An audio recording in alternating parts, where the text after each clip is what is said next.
The Hand of Brass.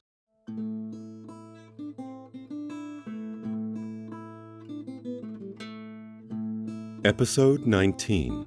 The Long-Awaited Arrival. Cromwell charged forth with Brannock and Diala by his side, enemies flying this way and that from his powerful warhammer strikes.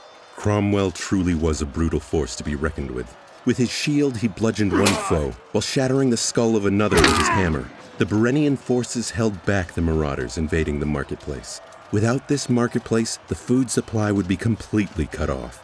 But now, in exchange, they must fight a battle on two fronts, from the wall and the docks. Hold the marketplace, men! We must hold! On your left, Brannock! Brannock looked back to see an Alemendian swinging high to strike him down. Brannock swiftly thrust his blade into the man's ribs, taking him down. Brannock looked to see who had given the warning, and saw Raven wielding her father's axe. Raven, welcome home. Courage coursed through their veins as the soldiers fought alongside their monarchy. Soon the Alemendians fell back from the marketplace, but their victory was short-lived. Skittering from the rooftops on all fours emerged great beasts, the troglodyte. Fall back and regroup! The troglodyte acted swiftly. It was as if they leapt from the very shadows. Orcs were being devoured left and right. Cromwell turned and saw an enormous troglodyte, easily twice his size. It brandished enormous claws as it made to strike Cromwell down. So, this is how it ends. Cromwell flourished his mighty hammer and swung to meet the giant troglodyte head-on. But just as Cromwell was about to strike, from the rooftops a pair of orcs in highly polished armor leapt onto the beast. Their spears stabbed rapidly into the beast's brain, causing it to fall right at Cromwell's feet. Eat my spear! Take that, you villain! Take that! And this! And it'll be that! It'll be this! And that! And that! What, Tim? It is very rude to interrupt when I'm trying to slay a beast. Ooh, I think we just saved the king. Oh, hello, your highness. So nice to see you. These creatures are rather nasty, I say. Oh, Queen Diala, you're here too. Tim and I never got a chance to say. We are very sorry you almost got married to that pest of a man, Baron Duval. It was our first day, you see, and... Yes, thank you both. Slay more like this, we will not only be even, but I'll make you knights as well. Do you hear that, Tim? We're gonna be knights. Come along, Tim. Let's get slaying. Cromwell, we have to fall back. These creatures are overwhelming us from all sides. Fall back to the castle!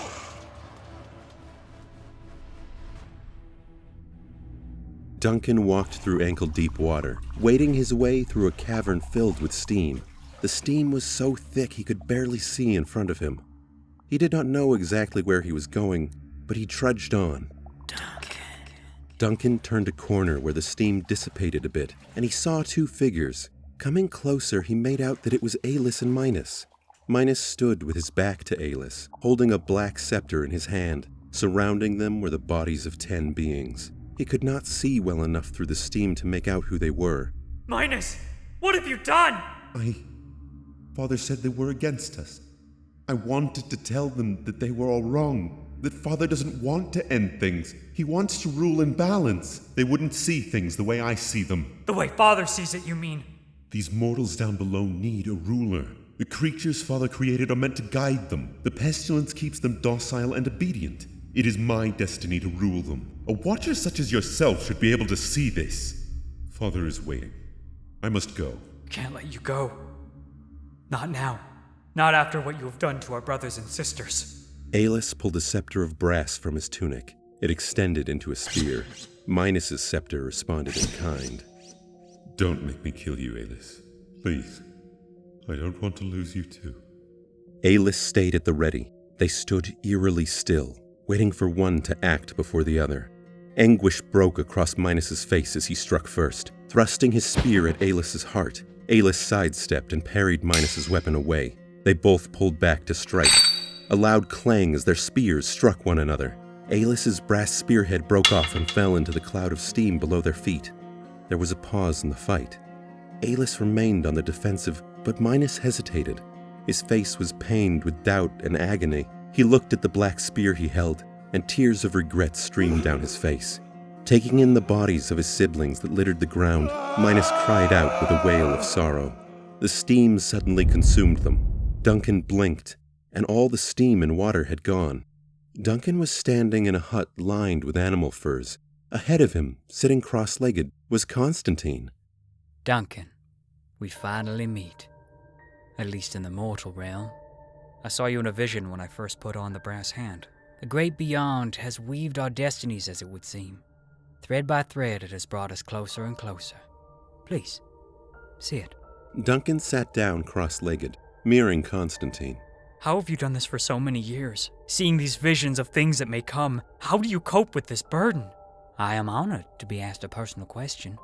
Kings and nobles have asked me what I see in their future in terms of their fortunes and fates. But it has been a very long time since someone has asked me anything about myself. I am tired, Duncan. I have seen so very, very much. The burden that has been thrust upon me crushes my spirit every day with its weight. How does one sift through all these visions? Some have come true, while others show what may have happened had action not been taken. How do you decide which will happen and which will not? What is absolute in its destiny, and what is preventable? How do I defeat Malnus? Truth to yourself and truth to him. You both live your own realities, but he is not meant for this one. The only way to defeat Malnus is through his heart.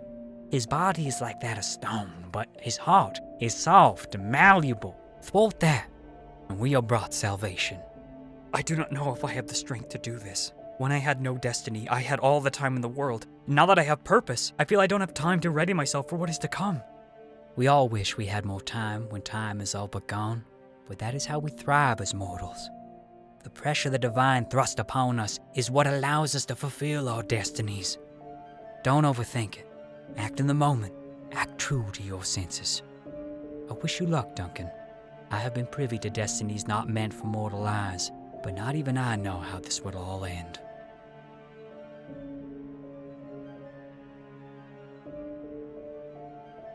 Celine, Natalia, and Archmage Vendelin hastily walked down a set of spiraling stone steps. We have precious little time. If what you say is true, then by now Berenia will be well under siege. Then even with a small troop and the fastest horses, we are still too far to reach them in time. We Draconians have our own ways, Natalia. They entered into a circular chamber, filled with hanging incense and patterns scrawled on the floor. 20 robed mages all stood in a circle with their hands out and eyes closed. What is this? What non-mages don't know is that we have long since created a form of transportation by which we may travel long distances instantaneously. You're kidding, right? Nope. It requires an immense amount of power and several mages to execute, but it's very much possible. You're pretty lucky, Nat.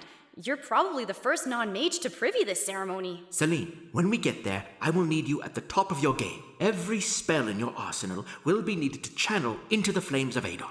Archmage, I haven't been able to cast a spell since I first accidentally used the flames. I lost all control of myself, and it took everything in me not to immolate myself and my friends. I don't know if I can do it. Celine, there is a reason we took you into the Draconians. I saw near limitless potential in you when you first demonstrated the floating light spell. Not an easy spell, you know. Very few mages can maintain that and cast other spells simultaneously. I'm sure there were plenty others who You're a casting prodigy, Celine. I never told you this for fear it would go to your head, that you would not reach your fullest potential. Have you not noticed how easily spells and incantations come to you? To be able to channel the scrolls of Adon is something not even I have done. And you have done it twice. I know you are scared. We all are. But you have this gift to turn the tide of this war. Celine nodded, unsure of what to say. Vendelin looked to his fellow mages. Draconians, for the first time since ages long passed by, we go to war. Have your foci ready? For you will need all your power at your disposal. The forces of Malnus are not to be taken lightly. Magical forces emanated from the circle of mages. Radiating from their bodies, beams of energy coalesced into the center. The brilliant light was blinding. As the light faded, they all found themselves on a small side road up to the Berenian castle. At the gates, Cromwell, Brannock, Diala, and Raven fought hard alongside their soldiers, fending off an overwhelming horde of troglodyte. Suddenly, spells of lightning, flame, and force shot with such ferocity that the unsuspecting troglodyte stood no chance. Celine and Natalia joined the fray, unleashing their silver chains. slashing down monster after monster. Celine's heart raced. As much as she wanted to unleash her magics, she couldn't bring herself to do it. So much was at stake. She couldn't afford to lose control now.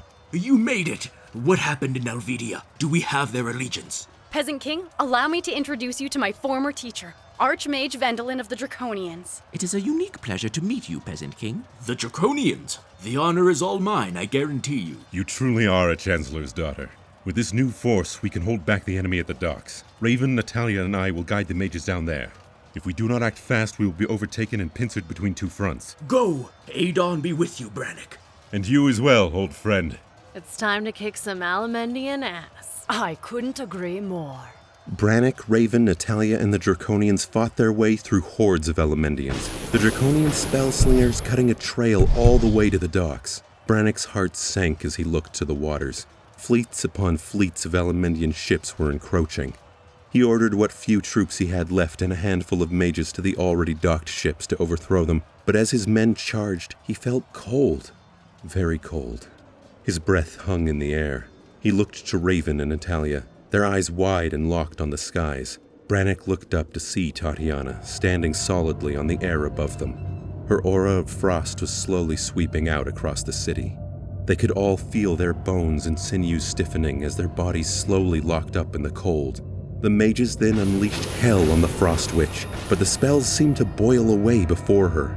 Tatiana looked down at the ants that dare touch her. With a wave, a rain of icy daggers shot down, slaying many Draconians.